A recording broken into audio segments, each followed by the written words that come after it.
are now listening to the War Report Podcast Network. What is up, everybody? Welcome back to the College Loop Pregame Show as we are here getting ready for the Auburn versus Ole Miss game tomorrow at 6 o'clock p.m. in good old Jordan-Hare Stadium. And this game is a night game, so expect some weirdness to ensue. Night game. I am here joined by Mr. Harrison Tarr and Mr. John Lee himself, Mr. 6-4 himself, John Conley. John, how you doing, buddy? I'm doing great, guys. I love anytime I get to come on the show and talk Auburn ball. I'm probably the most excited about a team breakdown that I've been all season. I can't imagine why. No disrespect to Samford and Cal and UMass, but I'm definitely looking forward to breaking down a good conference game here. Well, Mr. Conley, we're thrilled to have you back on. It's been far too long, my friend. So glad to have you back here on the College Loop. Let's kind of jump right into it. We've got a matchup of two teams headed in seemingly different directions this week. Ole Miss is on absolute fire right now. Obviously, dropping a game to Alabama at Alabama, still question up in the air whether or not Lane Kiffin will ever beat Nick Saban. There's that narrative there. That's not at all applicable or relevant to this weekend. Auburn on a 3-game skid. And like I mentioned before, these two teams could not be as staunchly different, any more staunchly different than they are. Auburn playing a physical brand of defense that has actually been the shining spot. I know what happened in Baton Rouge, but that you got to get some help from your offense on that end of the ball. Ole Miss has lived and died by the term was coined by I'm sure someone else, but come 12:01 a.m. on January 1st, my roommate Billy Nash texted me and said defense is optional in 2023. I'm putting it out there now, and Ole Miss has seemed to live and die by that. So that's there's something to be said for that. But if you look on the offensive side of the ball, guys, it's so staunchly different there too. Auburn just not cutting it. I mean, 347 yards average of total offense per game, unless I'm mistaken there, Dylan. And then Ole Miss, you look on the other side of the ball, 489.3 yards of total offense per game. Those are just wildly different numbers. These are wildly different teams with wildly different coaching philosophies. So this is truly going to be a unique battle at Jordan-Hare Stadium under the lights, like Dylan said, 6 p.m. kickoff tomorrow evening as the show is coming out. There will be a light show. I'm sure it'll still be a packed game. It is the Hugh Freeze revenge game. That is a narrative we're going to be monitoring as well, John. So without further ado, I'm going to kind of open this one up. We'll start with Dylan. We'll work our way around, John, and we'll kind of round out with you, and I'll start nitpicking you, if you will, on what Auburn needs to get done if they want to compete in this ball game. But let's just open up gut reactions and outlooks here at the chances that Auburn stands at competing and or taking down the 13th ranked Ole Miss Rebels at home in Jordan-Hare Stadium on Saturday night. Dylan, where's your head at right here and why? My head's kind of spinning because I don't really exactly know where to go with this game. There's a lot of narratives going into this game that make me think this game is going to be, and I know this game is going to be a fun watch. At least I hope so, because I can't stand another one of those games that we saw last Saturday. Right now, my head is basically just wondering who is going to start at quarterback, and I feel like I already know who it's going to be. Hugh Freeze has shown no sway on who is going to change at quarterback or change his offense in general, which I'm not the happiest about because I get year one of a head coach, but also I like to win football games. And especially I'd like to at least be competitive in football games. So another game like LSU cannot happen. But overall, I have all the stats in front of me, and I'll get to all those in a second. But I'm just kind of up in the air. Well, I'll go and tell you fellows where I'm at right now. In my head, I'm sorry, it's just Rebels, and we'll get to that later in the show about our score predictions and things of that nature. But when you look at a position by position breakdown, if you look at Payton Thorne, Jackson Dart, the edge clearly goes to Ole Miss. When you look at unit breakdowns, the defensive edge goes to Auburn, but the offensive edge goes to Ole Miss by a mile.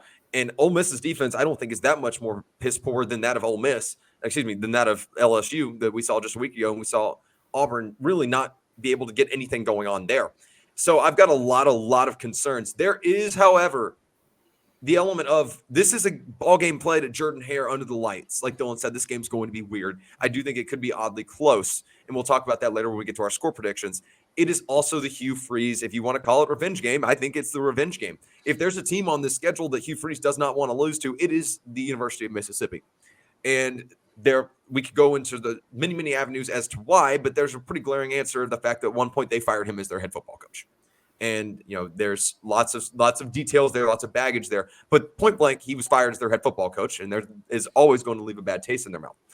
Lots and lots and lots of intricacies here. John, go ahead and tell me right now where your head is at initially. Just looking at the surface level of this game, especially if you put on those orange and blue shades from that perspective. Not booging, not asking you to boog, but I'm asking you to just say, from an Auburn perspective, where your head is at. Yeah, I mean, you guys talked about it pretty much spot on with both of what you guys are saying. This team is going to be – they compare in terms of their strengths and weaknesses are very similar to that of LSU, what you just saw last week, which can help you going into this game, right? Because you kind of are seeing a very similar type thing. It was funny, you just mentioned, it is Jordan Hare. Weird things happen at Jordan Hare. I don't think there's probably – another stadium in the SEC where that home field advantage and just the weird things that can happen are quite as magnified as what happens in Auburn, Alabama. But I mean, this game's going to be really, really close. It's going to be interesting. One thing that's really fun, you guys mentioned revenge game.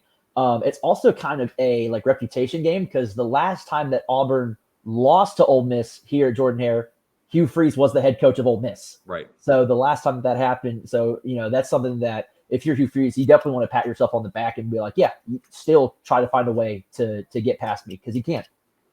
Absolutely. And I think you hit the nail on the head as an over-encompassing. But I do also want to throw in super quickly before we get into – we're going to start with offensive breakdown just so you guys can go ahead and be where you want to be in your notes.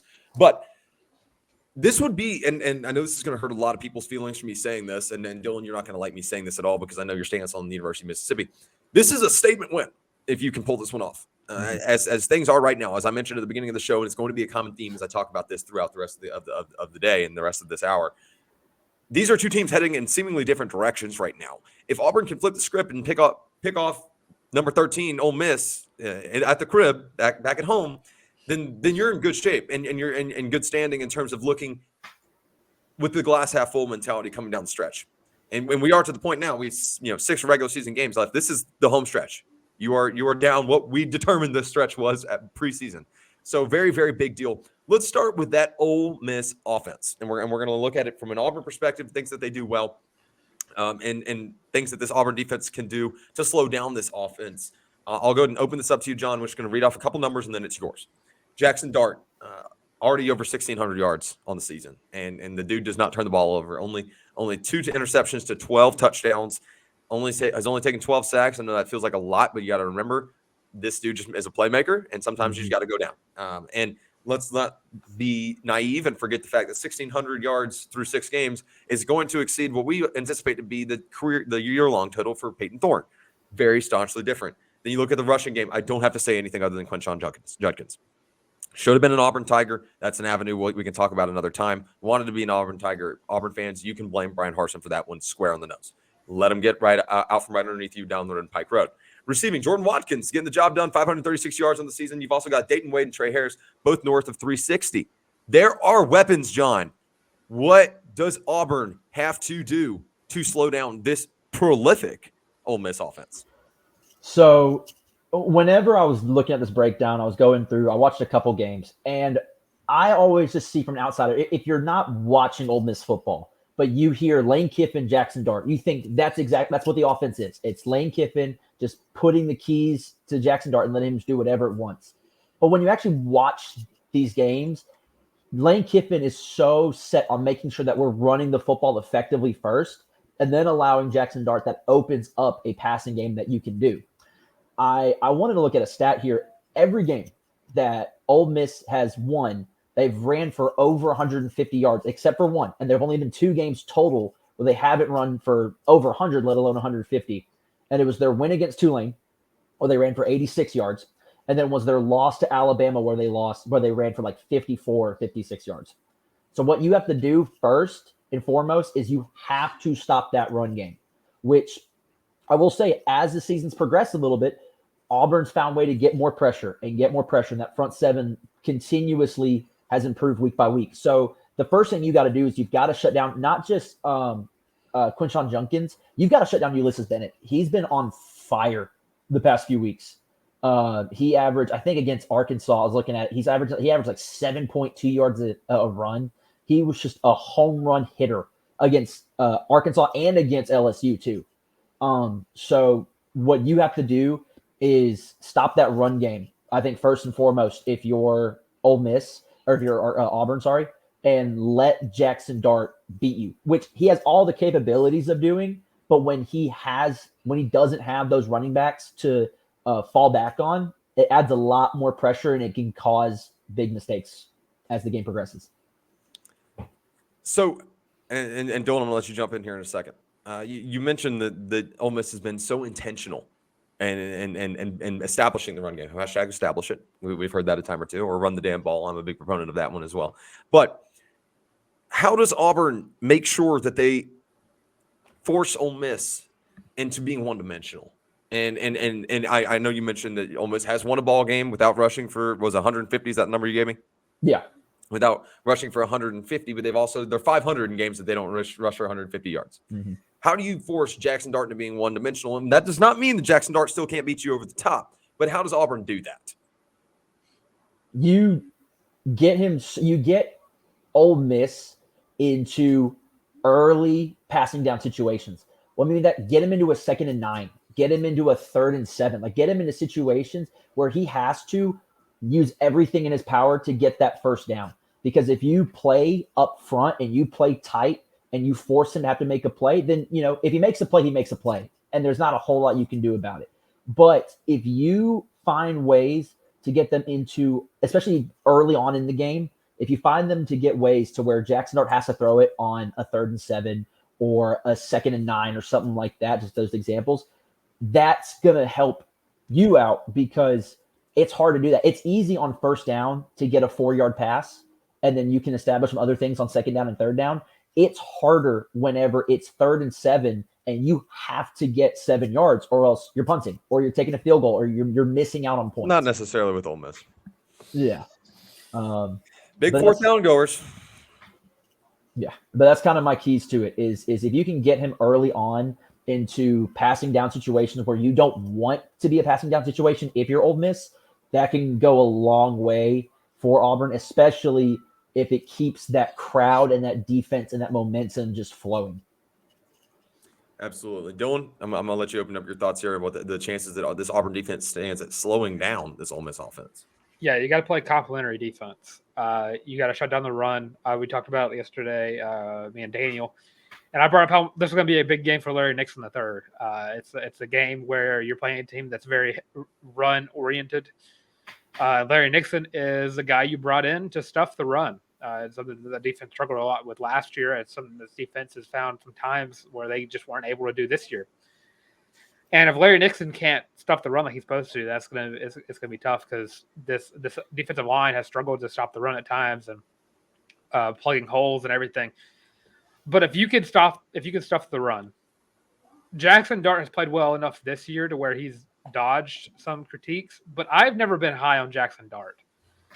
And I think if you force him to pass the ball, he's going to make mistakes. And this Auburn secondary has been very good at forcing quarterbacks to make mistakes. DJ James, Jalen Simpson, guys like that have had a field day getting interceptions and making plays against quarterbacks who are forced to throw the ball down the field whenever they can't run the ball. And I think it just comes down to, can this Ron Roberts defense stuff the run, stop Quinshawn, stop Ulysses? Just all those factors have to play into the fact you have to force Jackson Dart to throw the ball. Yeah, I think you have to force Jackson Dart into mistakes. But the big question here is, can Auburn generate turnovers? I think that's, for me, the number one key. You got to play complementary defense, of course, but that absolutely involves forcing Ole Miss to either put the ball on the ground or throw the ball to somebody wearing a navy blue shirt.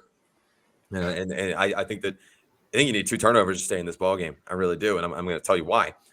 And it's going to serve as a nice little pivot over to let's look at the Auburn offense here and that Ole Miss defense. Fellas, I'm going to be completely transparent and candid with you. And I think that this is a common theme, and this is not ground shattering. I'm not claiming this to be my idea. I'm the first one to ever discover this. But as is the case in a lot of football games this year, as essentially every Auburn game this year, I don't think that this game is as focused on the Auburn defense or the Ole Miss offense as much as it is, or even the Ole Miss defense for that matter, the Auburn offense. I think that is your focal point. There's no doubt in my mind, and I think very few people that are actually watching Auburn ball would doubt the fact that Auburn's defense can at least keep you in a ball game. It's the fact that the Auburn's offense is giving them no time to breathe, and they're also just not scoring points. Now, Ole Miss allowing opponents on average 23.83, call it 24 points a game. That feels like a ceiling to some degree for this Auburn team, because they just seem to get trapped right there in that range. Correct me if I'm wrong, but Dylan, So I get you some nice little stats by this Ole Miss defense, if you like. Open. Let's open it up there. All right, so this Ole Miss defense, I'm going to give you the NCAA ranking and the SEC ranking. They are currently allowing 261.5 yards per game through the air. It's good for 110th in college football and 10th in the SEC. Rush defense, they're allowing 126 yards per game, 46th in the country, 8th in the SEC. They have 22 sacks on the season, which is good for 5th in the country and 4th in the SEC, and same for sacks per game at 3.67. They're tied with Utah, who is very good at defense. They forced 9 turnovers a game, or they forced 9 turnovers all season, which is good for 61st in the country, tied for 5th with Bama and Georgia in the SEC. So not a big stat there, really, because those two defenses are very good for Bama and Georgia. They're allowing 388.3 yards per game, which is 80th in the country, 10th in the SEC. And like you said, allowing 23.8 points per game, which is tied for 57th in the country and 9th in the SEC. And I just want to point out, 110th in the pass defense, LSU ranks 114th. So there's your underwhelming numbers, John. I'm going to let you talk a little bit about what does the Ole Miss defense do well? ? And what can Auburn really exploit? You've heard the numbers that Dylan just laid out in front of you, but let's operate under the assumption that Payton Thorne is the Auburn starting quarterback and will play for 4 quarters on Saturday. Let's operate there and move forward. I have those stats too. Yeah, it's actually funny. It was one of my notes here before Dylan's pointed out. But one thing that Ole Miss does really well is they generate pressure with their defensive line. Their defensive line's really good. They get pressure a lot, and it comes in sacks. They also are very creative with blitzes. I want to look specifically at their game last week against Arkansas, and it was closer of a game than you would have wanted. And a lot of it was really, really bad penalties. They took some stupid penalties. They allowed a lot of plays that should have stopped, and they let it keep going. Their first drive for Arkansas, which should have been a 3-and-out, and it turned into like a 15-yard touchdown, or 15-play drive for a touchdown. Sorry. Ole Miss averaging 65 yards a game in penalties, by the way. Yeah, that's one of their big things that they have to correct, especially whenever you are going to go into a game like this where it's loud and the emotions are high and the energy's high and the intensity is really high. But one thing that Ole Miss does really well on defense is they're very creative with their blitzes. They're going to rush 4 pretty much every single time with their defensive linemen, but they're going to sneak in their Will linebacker or their Sam, or they're going to bring in a box safety. One thing they do, I saw this against Arkansas a lot, is they try to time the snap. They love to try to get a step or two ahead with their outside rusher, whether it's a safety or a linebacker or even a corner a couple of times. They love to try to time it. So one thing that you can do if you're Auburn, go to a long hard count.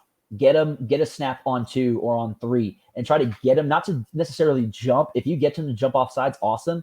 But what you can do is if you have a safety that you see coming in and they're going to blitz and they try to take those few steps right before you snap it, if you don't snap it, if it's a hike, but it's a fake count and you're going to 2, all of a sudden he has to pull back. The second that he pulls back as a safety, snap the football, because then he's out of momentum. He has to go from going backwards to reset at 0 and then move forward. Especially if you're going to run to that side or you're going to play onto that side, your offensive linemen have a huge advantage over that, because now they're having to go from a negative and try to get to positive in terms of their forward momentum. And your offensive linemen are starting at 0 and they're moving forward positive. So snaps like that. Another thing that Auburn's offense needs to do, I saw this against Arkansas, which I will also say too, Sam Pittman finds ways to keep these games against Ole Miss close. I don't know why, but these games, Arkansas, Ole Miss is always such a weirdly close game. KJ Jefferson and this offense did a really good job of small little dunks and dives. just small little passes to their slot receiver, 5 yards that turns into 8, or a 3-yard slant to a tight end, or a 3-yard out route that turns into a 5-yard touchdown. Just stuff like that, small little plays that just keep the drive going and going and going.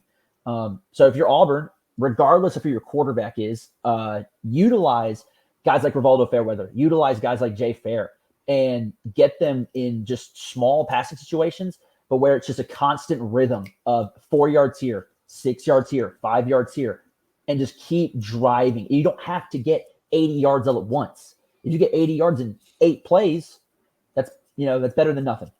It's also probably better for Auburn because you want to play, and I say this every single week now, fellas, you want to play a giant game of keep away from the Ole Miss offense.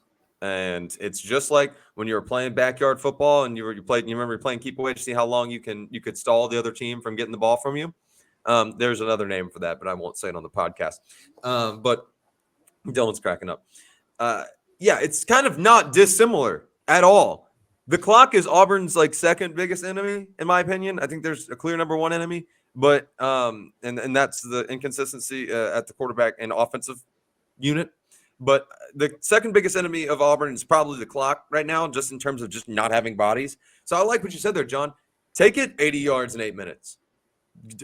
Take 5, 6, 7 minute drives. There's absolutely nothing wrong. Matter of fact, there's a lot of things right with that. You let your defense breathe. Let them get rested. Give them time to prepare before they get back on the field, something that they've not seen for a while. Shockingly, since the Georgia game. That's a weird statement. Anyways, that's a real statement I said. And they weren't off the field very much in the Georgia game. Neither here nor there. But it's also another great opportunity. You talked about those 3, 4, 5 yard dump offs. This is a great opportunity to get Brian McTee involved. Fellas, I really do. I think so. Get him out in the flat, just kind of those little rollout dump offs. Whoever, regardless of, like you said, John, regardless of who's playing quarterback, that feels like an awesome opportunity for them. That being said, there is an elephant in this room of tigers on the Auburn offense, and it is the quarterback position. From what Dylan mentioned earlier, yes, Dylan. I'm gonna say to your point about the time being the number one enemy, Auburn has won the time of possession in one game this season. Correct. That was against A&M. In a game that Auburn found themselves in for no reason. Anyways, I'm not going back down that avenue. That being said, let's address it. And Dylan, I know that you're very firmly that Payton Thorne should not be starting at Auburn, and I this week, and I don't necessarily disagree with you.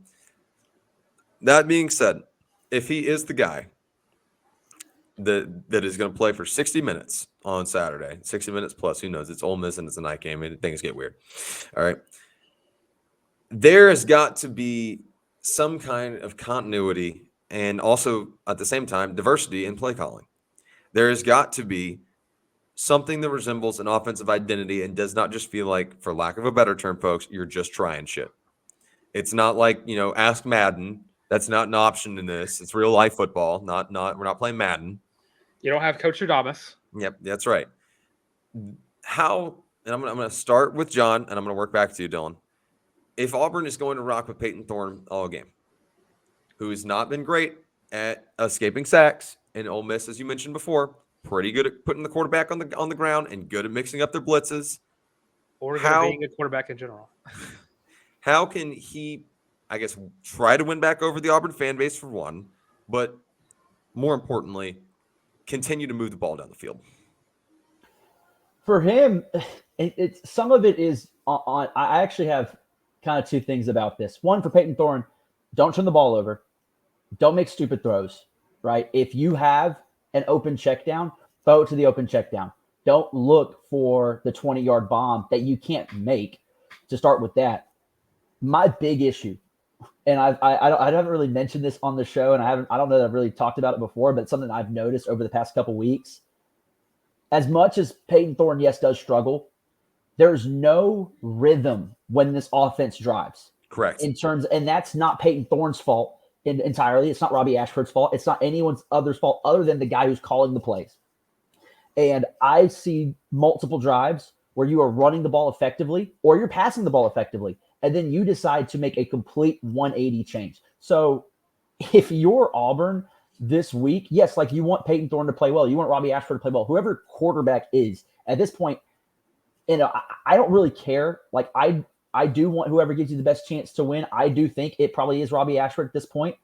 But whoever your quarterback is, you've got to make sure that they are in a rhythm and that if you're running the ball effectively or whatever you're doing well, don't stop it. When there was a drive, I know Dylan mentioned it. I went back and saw it too when Robbie was in against LSU. And they were running the ball and they were attacking the ball effectively with Robbie Ashford. And then they switched to Payton Thorne. And it was incomplete pass, sack. Yes, you don't want to take a sack if you're Payton Thorne. You don't want to have those incomplete passes. What are you doing as an offensive coordinator to allow that to happen? What are you doing as a head coach to allow your offensive coordinator to do that? So for me, the biggest key on this offense, get a rhythm and get it going. I haven't seen one yet this season. And maybe the few times there have been a rhythm, guess what? You played it really close. You played it really close against Georgia. You played it good in your non-conference games. Get a rhythm. That's what I want to see more than anything else. Have a rhythm and don't switch out of it. If you're running the ball effectively or Robbie Ashford's doing really good in little, dunk dives or Payton Thorne's doing really well with some little check downs, then don't stop it. If it's not broken, don't fix it. This is a little bit bolstering my point at the beginning of the season. If you have two quarterbacks, you have no quarterbacks. Dylan, your piece. And if you have one good quarterback, bench him and see what happens. That's how Auburn's currently. Good is such a word, but continue. Better. Sorry, let me say better. Let's just be. Let me wait before you go on. Let me wait till Robbie proves me right to you. Before you go on, there's not a single quarterback on this, a single good quarterback on this damn roster. We don't know that yet. We do. I don't think we do. We absolutely, unequivocally do. If Robbie Ashford was that good, he would have won the starting job in the spring. Sure as hell would have won it in the fall. Do I think Robbie Ashford gives you the best chance to win football games right now? Hell yes. Absolutely. But let's not get lost in the sauce. And I think I'm going to have to start saying this on every show to try to keep people in check. And by people, I do mean you, Dylan. I love you, buddy. Auburn will be portal shopping this offseason for a quarterback, a good quarterback. And this is no me preying on Robbie Ashford's downfall. This is no me hating on Robbie Ashford. I would love for Robbie Ashford to take the reins and run with it and win 6 games coming down the stretch. Finish 9-3, go to a Sugar Bowl. Have fun. I'm here for that. Absolutely. Beating Alabama? Hell yes. Sign me up. There's not a good quarterback on this roster. There is a serviceable one, and his number is 9. His name is Robbie Ashford. Continue, Dylan. Yeah, and I mean, I have a graphic that I'm going to be posting at 9:30. So after you get done watching this, go to Twitter and Instagram and go comment on the post, comparing the fact that if Payton Thorne continues the trajectory that he is currently on throughout the last 6 games of the season, Payton Thorne is going to have 1,490 passing yards, 8 touchdowns, 8 interceptions, and 12 starts with a top 5 portal class, with a quarterback guru at coach, with an improved offensive line because he brought in a lot of dudes, and an improved, in quotes again, wide receiver core because he brought in a lot of dudes there. Last year, Robbie Ashford, 1,600 passing yards and 1 less touchdown, 1 less interception, 7-7, and only 9 starts with only a top 30 class, I think it's 26th, a potato at head coach, and a god-awful offensive line and a god-awful wide receiver core. Robbie Ashford's number 1 target last year was Varius Johnson, who is currently wide receiver 5 on this team. I don't understand a world where you allow that to happen as a offensive-minded coach, and bring up that drive that brings me so much pain that John already brought up. That drive where you watched Robbie Ashford I don't want to say storm the field, but move the ball 28 yards down the field, something we had not seen all night to that point. And then yes, Philip Montgomery is calling the plays. They have to go through Hugh Freeze. Hugh Freeze can say no. That's the perks of having an offensive-minded coach with an offensive coordinator. You can say no to the plays. I don't understand a world where you have that momentum going and then you ruin it. Something's going on that we don't know about. And I don't understand why in the world you would settle for – I don't care if it's year 1. You should never settle for a game like that ever again. And you should not settle for it going forward. That's why I think Robbie Ashford should start. But is the question, what does Payton Thorne need to do? Yeah, Play well? Is that the question? that's where we started. Yeah, I have that rant's going to be a weekly thing until Robbie Ashford either proves me wrong or proves me even more right. That's how long it's going to be. But looking at the defenses that Auburn has played against this year, UMass, Cal, Samford, A&M, Georgia, and LSU. Only one of those games is the P5 team that Payton Thorne threw for 102 yards on. And looking at the defense, the quarterbacks that Ole Miss's defense played up against, the best game they've given up was to Jaden Daniels, who threw for 414 yards and ran for 99, 5 total touchdowns. And then Haynes King also had 307 yards against Ole Miss's defense. Payton Thorne's going to have to find a way to pass the ball. Payton Thorne currently is 107th in the country and 14th in the SEC in passing yards per game. And he's currently 121st and 15th in the SEC in passing yards. Last game against LSU, there were multiple plays that went by where Payton Thorne ignored the check down, sometimes even another check down, or sometimes in the same play, 4 wide open receivers on 4th and 5 and decided to run it out of bounds after running for 3. I'm just saying, there's a certain guy who wears an odd numbered jersey, a single digit, who would have laid his body on the line getting that first down on 4th and 5. Payton Thorne also wears an odd single number jersey, by the way. You're right. That's a stupid point. Guy wearing number 9. Yeah, there we go. Let's just say that. Let me rephrase. Okay. Yeah. He needs to pass the ball. He needs to make reads. He needs to do everything that he has not done already this year. Yeah. I think we put a nice bow on that, and we've spent 30 minutes previewing this one, so it's about time we jump over to our picks. We'll start with Mr. John Conley, Mr. 6-4. Love you, buddy. And let's get our pick for Ole Miss at Auburn, 6 p.m. kickoff under the lights at Jordan-Hare Stadium. Quite frankly, I think Auburn invented lights and eagles and swag surfing. We've established that here on the College Loop. And walking out, holding like arms over each other. And, yeah, and probably the color orange and blue.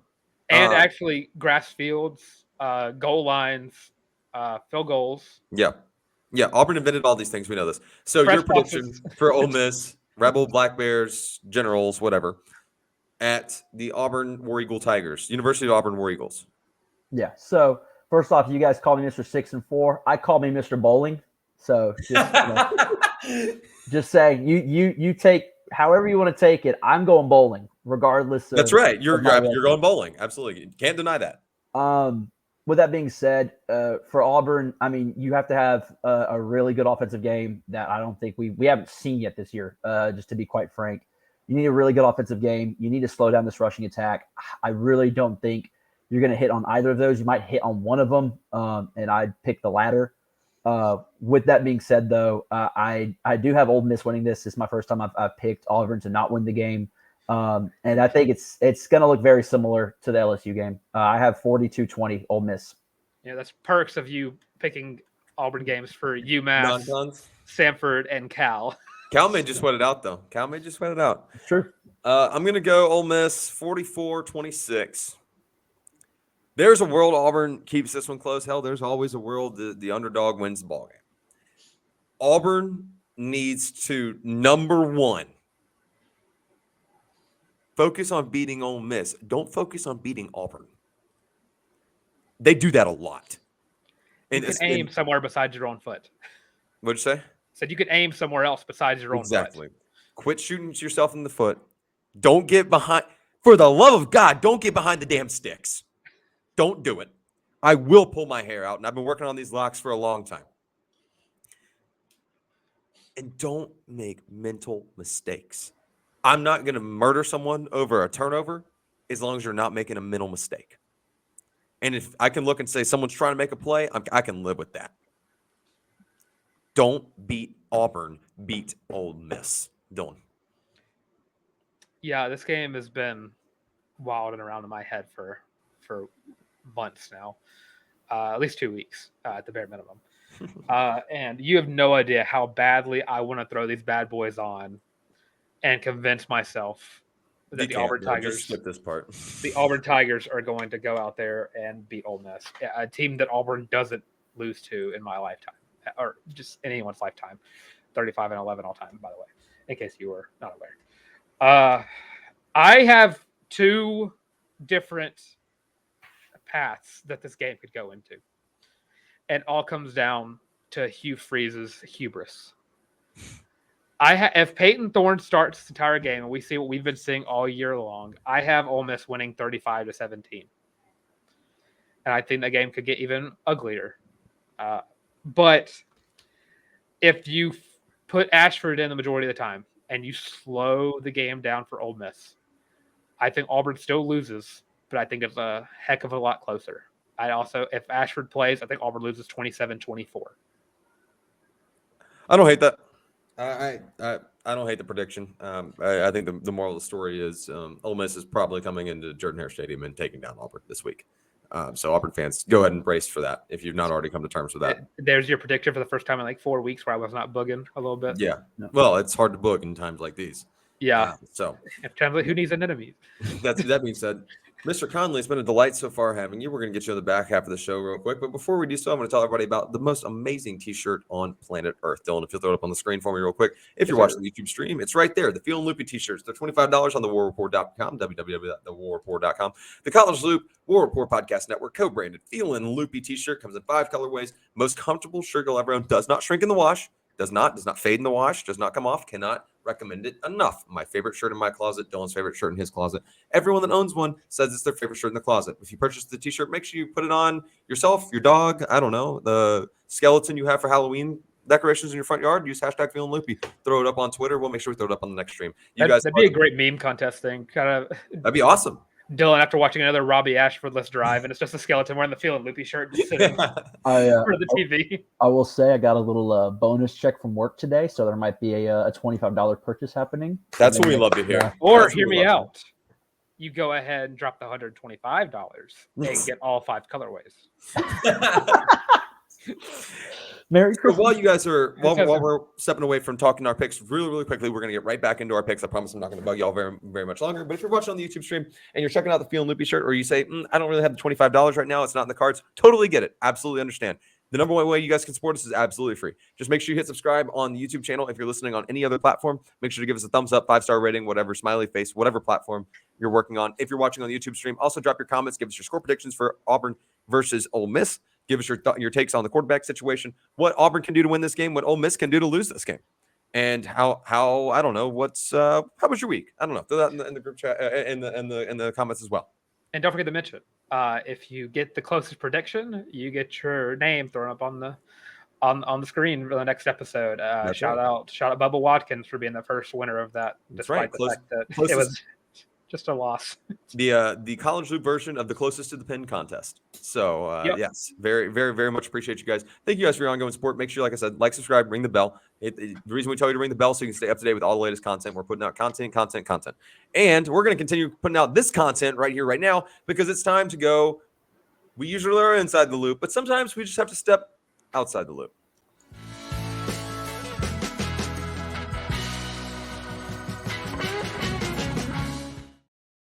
Yes, Tar, open it up. We are here every week. We like to talk about Auburn athletics, but there's a couple of minutes where we like to go a little outside of the Auburn sphere and pick 10 non-Auburn games, some SEC, some non-SEC. And if you're looking for consistency, you can't find it with the Auburn offense, but you can find it with Mr. John Conley down here, who has had 2 weeks where he has gone 6-4. The only one of our guests to not go 7-3. You had to kick a man while he's down. That's crazy. He's going bowling. Yeah, I remember whenever it came up to week 2, we just had one number one guy. It was Mr. Johnny Deppen from UMass, who went 7-3, and then in walks John Lee going 6-4 back-to-back weeks, and then we had Cade Harris and Hunter Mitchell going 7-3, and then Owen Warden going 7-3, and then Peter Radicus also going 7-3. It's unbelievable. If you're a guest on the loop not named John Conley, it's 7-3 for you. But I will say the Gasparilla Bowl has never looked more handsome. I cannot agree more, my friend. But yeah, just to get started, there's a lot of great games to watch this weekend outside of the Auburn Ole Miss game. And starting off, I mean, it doesn't get much better than number 7 Penn State traveling to Columbus, Ohio to take on the number 3 Ohio State Buckeyes. Ohio State is a 4.5-point favorite. And John Lee, you got it. I think I'm going to go with Ohio State on this. I think this is a win that as much as that they don't need, because they are number 3 and they have a chance to, even if they lose this game, they can go beat Michigan. Will they? Probably not. But I think you win this game. It's at home. It's at the Horseshoe. I think you can walk away with this one. Buckeyes cover. Well, if you know me, I've been very high on Penn State. Yeah, your future national champions right here. Yep. I've been very high on Penn State all year. I still stand by my predictions, have them in the playoffs. I'm gonna rock Penn State here. I think they're the better team overall, better defense, and to see their offense has been very good in the run game. Drew Aller, I think he's gonna be able to show off a little bit through the past game. And you know what's funny? I'm a child, by the way. I'm doing it just by the way I'm doing the pick'ems. It just says poo. So I'm 23, I swear. But yeah, I'm going to be rocking with Penn State here. And up next, throwing it to the SEC, we have a battle for who's going to finish 7th in the West. Auburn still pending. Mississippi State at Arkansas. Arkansas is a 6.5-point favorite in Razorback Stadium. Conley, yours. Give me Arkansas. Make it 2. And make it 3. It's gonna, Mississippi State, very, very much not a good team. But Zach Arnett, not a good coach. It's Will Rogers needs an air raid really badly. Quit Quite running badly. the ball so much. And then now to go back to the Pac-12, to the Pac-12, not back to the Pac-12. To the Pac-12, we got Wazoo traveling to Eugene, Oregon, the number 9 ranked Bo Nix led Oregon Ducks. Oregon is currently a 20-point favorite, but this could be a nice little sneaky game. This Washington State offense is really good. Mm-hmm. I love Cam Ward. I think what Washington State's been doing has been fun and it's been really cool. And it wouldn't quite be the Pac-12 without something like Washington State beating Oregon and just ruining a playoff chance for the Ducks once That's and for still all. alive. That's still alive. With that being said, though, go ahead and give me Dan Lanning and the Ducks. Bo and the Quack Attack to cover. I will also be rocking with my projected Heisman winner, Bo Nix. And in case you're wondering what the last two have spelled out, it's ah and ooh. I hate you. In case you're wondering. But I said the Wazoo thing. They had a very poor showing. This game could get very close. I think you put Wazoo in kind of a wounded animal mode, if I do say so myself. Yeah. And now for one of the rivalries of all time, number 17, Tennessee travels to Bryant-Denny Stadium to take on the number 11 Alabama, whatever they call themselves, in a game after Tennessee broke a 15-year losing streak. Yep. John? And they're not adding a winning streak to their record. Go ahead and give me Saban and Bama. Yeah, I shouldn't do this, but Hugh Rocky Top. Wish that I was on old Rocky Top. Bama needs another loss. So I was talking to a good friend of the show, Mr. Alex Barker, about this game. And due to some Twitter comments I've gotten from some old Rocky Toppers, I have decided that it'd be hilarious if Tennessee lost this game, but it'd be awesome if Alabama lost this game. But the more realistic option is the funnier option. And because they think that they're the premier rivalry for Alabama, I'm going to pick Alabama to win this game strictly because Tennessee fans have annoyed me to no end. So won't be a lot of Rocky Top in Trash Town, USA. That is the other side of the state. And Tar, you ruined my chance to go again. Sorry. It's all right. Well, keep it in the SEC. You got Beamer Ball traveling to Columbia, Missouri to take on the Missouri Tigers. Missouri is currently a 7.5-point favorite. Missouri, I don't want to say a quiet 6-1, but they're 6-1. Yeah. They are here. Good old broken femur Beamer over there. I know he didn't break his femur, broke his foot, but That's way funnier. It's good for the line. Yeah. I'm gonna go with the Tigers. I really like Missouri. Their offense is rolling, and I don't really like Shane Beamer, so we're gonna go with Missouri.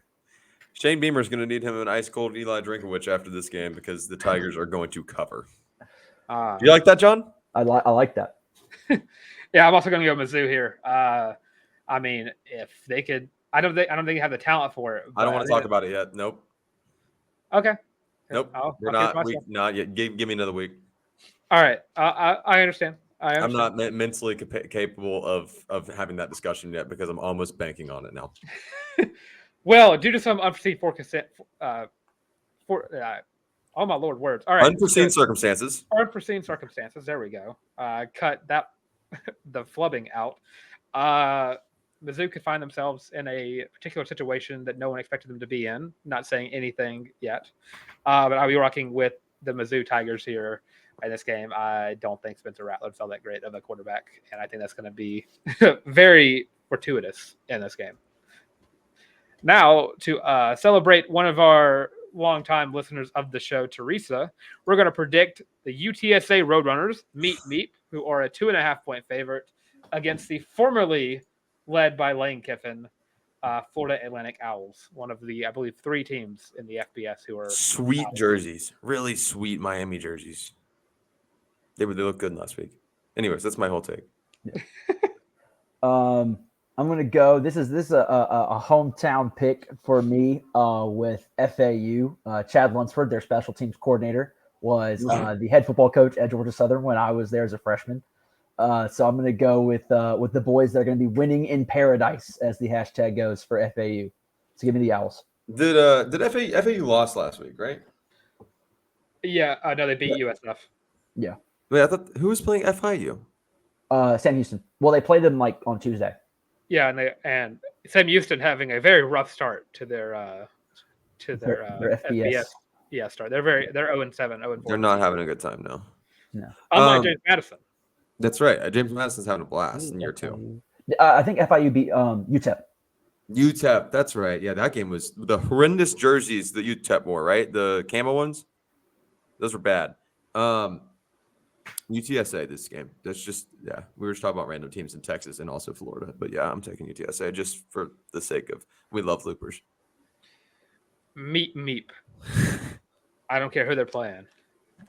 I'll probably pick them to either cover or win. Straight up. It doesn't matter who it is. Speaking of camo, I don't know if y'all saw this. It's kind of off topic. LSU has camo end zones. Dude, it's crazy. There's not even end zones on the field. Dude, I wish they had that last week. You know, awesome it would be if Jaden Daniels couldn't see the end zone. It'd be awesome. Where was that at? Okay. Well, now to go to one of Mr. Johnley's favorite teams in college football. We're going to throw it to the Mountaineers of Appalachian State as they travel to Virginia to take on Old Dominion. App State's currently a 6.5-point favorite. Does John do it? I don't want to be. Right. What's the shaking? Give me the 6 and 4. There we go. From Boone. Make it 2. And make it 3. He said, I don't want to. Why am I here? Let's get a go Mountaineers on 3. Y'all ready? Yeah. 1, 2, 3. John has suddenly shot the bird to the YouTube stream.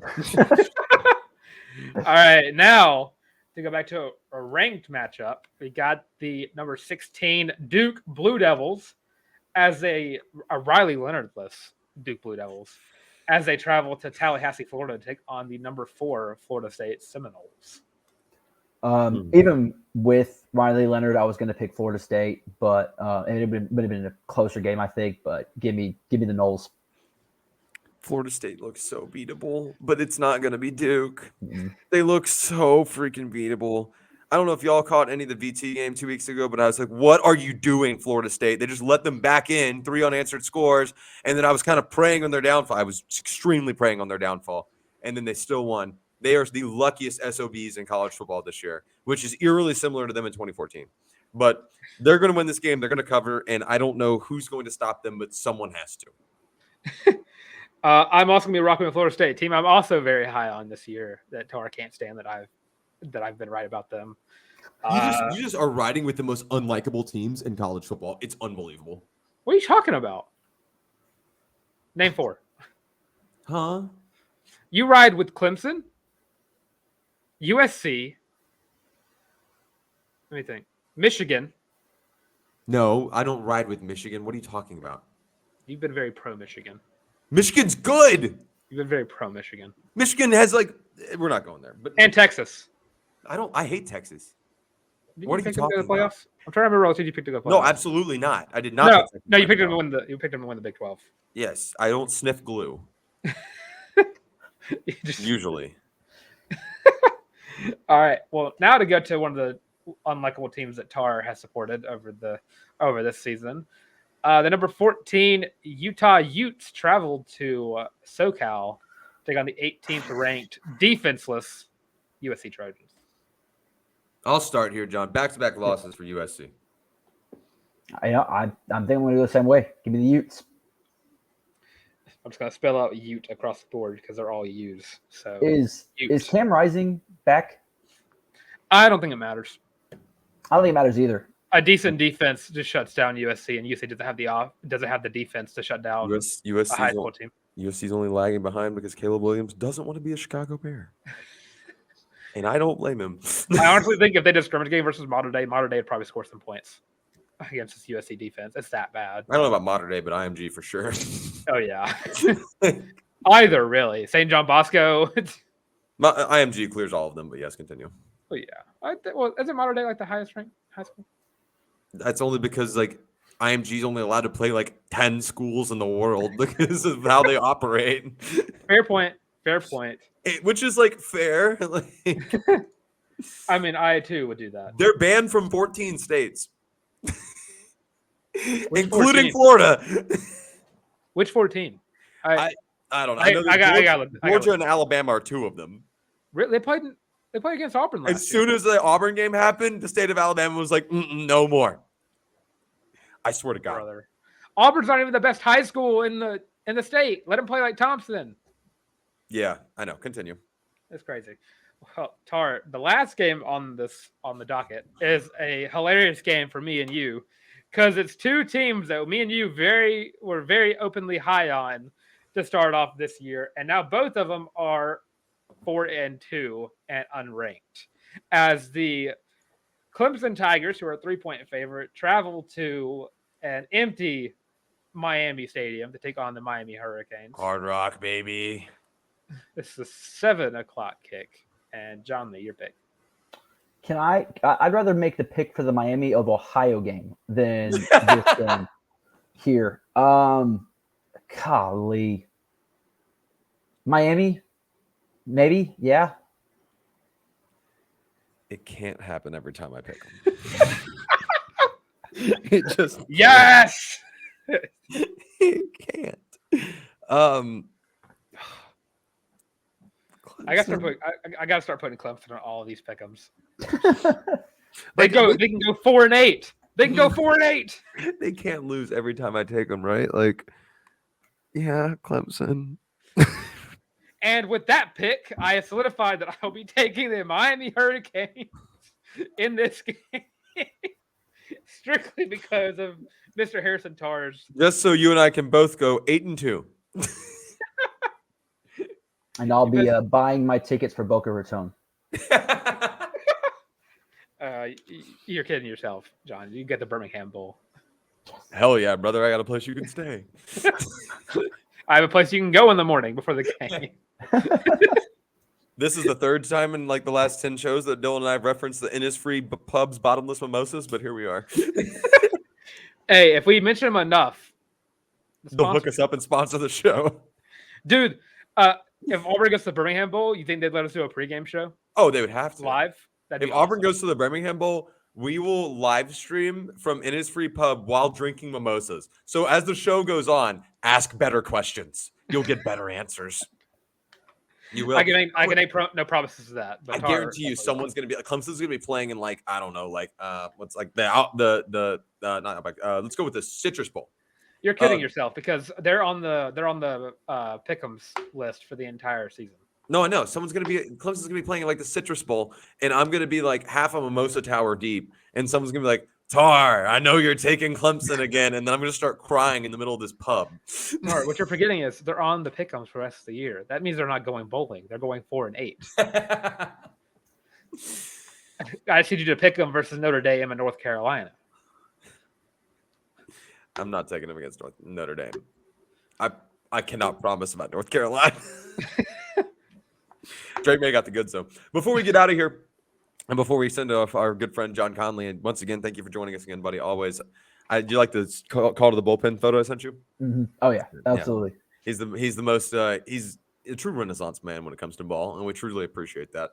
If you guys are around Auburn this weekend, heading down to the Plains for the Auburn Ole Miss contest Saturday night, plenty of opportunities to go support other Auburn student athletes, and we highly encourage you to do so. If you're in town on Friday night, you can check out Equestrian, or I guess Friday afternoon. Equestrian will be taking on Georgia at the Auburn Equestrian Center over off of Wire Road. That's 3:00 p.m. So that's 3 in the afternoon. Then you can head over to the Neville Arena and check out Auburn volleyball versus Missouri. That's a 6 p.m. Tip-off, so that'll be a fun one there. And then after the game on Sunday, let's see if I read this correctly. I did. Correct? Yes. Okay. Sorry. Sunday afternoon, if you're still around, you've got the opportunity to go back and check out volleyball at 1 p.m. They're taking on South Carolina. 2 p.m. Softball's got one of their two final games, and fall ball against Gulf Coast State College. Then you can bounce over to the soccer complex at 4, check out a little bit of Auburn versus LSU, and bounce back to JB Moore Field. That's a short walk. They're right next to each other. So if you wanted to bounce back and forth, you absolutely could. And check out softball's final fall ball game against Wallace State Community College. Plenty of opportunities to go check out other student athletes and support the rest of the Auburn Tigers, something that we cannot encourage enough. We spent many a spring day jumping from Jane B. Moore to Plainsman Park, and usually starting at Neville or ending at Neville Arena. So we cannot. We're not just saying that. We had an A-Day game where we went A-Day baseball. Did we have basketball after that, or did we go? We were somewhere after baseball. Did we not? A-Day baseball, softball. Yes, there we go. We've had many a day like that. And that was actually the start of the Robbie Ashford train. That was. But we've had many a day like that. So we're not just telling you guys to do something we would never do. We've done many of what we coined the Auburn Gauntlet, which, John, if you can come with us for the Saturday in the spring sometime, the Auburn Gauntlet it's a ride, and you would enjoy it. Or come with us during the winter, and we can wait outside for a basketball game. Yeah, that's fun, and freeze for 6 hours. I'm down. Just kidding. I buy normal people tickets now. Let's go. That being said, thank you guys so much for your ongoing support. And thank you, John, for hopping on the show today and being the absolute weapon that you are, ball-knowing weapon. Tell everybody where they can come hang out with you, send you their hot takes. I know you love reading those. And where they can give you some love and support. All right. Well, you can find me on the happiest place on earth at John Lee 49. Some call it the Bird app. I call it, the least toxic place ever. Elon's Playground, yes. Yep. Elon's Playground. You can find me there on Twitter, Instagram, whatever it is. I'm always John Lee 49 on all my platforms. So, yeah, feel free, interact. I love talking to people. I love chop and shop. John Lee's ready for your hot takes, folks. So make sure you send them his way. If they have to do with Robbie Ashford, hit up Dylan. But literally anything else, John will have an answer. He knows ball. Before I get into my introductions, or I guess outro, if you will, I want to make sure to thank everybody for watching the show. Make sure you like, subscribe, and ring the bell. I know I say it so much. I know you guys are sitting there going, Harrison, we get the picture, damn it. We understand. We've liked, subscribed, and we've rang the bell. But some of you just haven't. And that hurts me. It hurts my soul because we want you all to join the Loop family. We're pushing really, really hard for 700 subs. You guys are the most supportive, best listeners in all of college athletics. Yeah, Colin needs to eat. But you guys are the best listeners in all of college athletics. Best listeners for sure in the state of Alabama. I argue in the world. And you guys are the reason we get to put all this fun content out. Also, shout out and check out our guys over at the War Report and the Up Tempo podcast. You can find them right there. Their handles are Notice Guys. Dylan will tell you where to support us elsewhere. Drop your comments, score predictions. Don't forget that. Closest score, closest to the pen challenge, College Loop version. We'll put that up on the show, whether that be Sunday or Monday after, which is Monday night we record for the Tuesday show. It'll be the Tuesday show. Yeah, that's what I meant. We'll be too busy ranting on the Sunday show to get to That's right. I'm Harrison Tarr, at by Harrison Tarr on the Bird app. If you want to come hang out with me there, it's also at by Harrison Tarr on Instagram. If you want to come check out my personal life, you can. It's just pictures of my girlfriend and my friends and I at games. So that's pretty much it. And it's surprising none of them really have me in it. Dylan, why don't you tell anybody where they can find us, love us, and support us? You know what, Tar? I'll do that.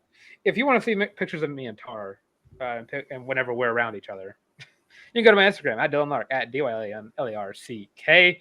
And of course, if you want to get me on the Bird app /X app, you have me at Yaboy the Tank at YABOY the Tank, just right there. Also in the description below, where you can also tweet at me your terrible takes. I really don't have any pictures of Dylan on my Instagram. That's crazy. It's wild. I've even had pictures of you that have been on your Instagram that I've liked where you were within 20 feet of me. All right, continue to plug, please. No, I'm gonna let it sulk. I'm just gonna let it sit there. But yeah, of course, I've also had some Tennessee fans over the past few days who think that their rivalry isn't even in the top 3 biggest in the SEC, which is wild to me. And I also like to push people's buttons. And if you want to throw your Robbie Asher takes at me, I'm also very active on there to talk about that. But if you want to follow us here on the College Loop, you have us literally everywhere. You have us right here on YouTube, which like, comment, subscribe, leave your predictions again, because you can find your way on the show. And of course, you have us on Instagram, Facebook, TikTok /Twitter /X. The works on that matter as it is. And if you're tired of watching the video, I completely understand. If you do like watching Tar squirm because he doesn't take pictures with me at all for his Instagram, you can go listen to the audio version on Spotify, Apple Podcasts, Google Podcasts, and Amazon Music. And with all of that and everything being said, this has been the College Loop Pregame Show for Ole Miss.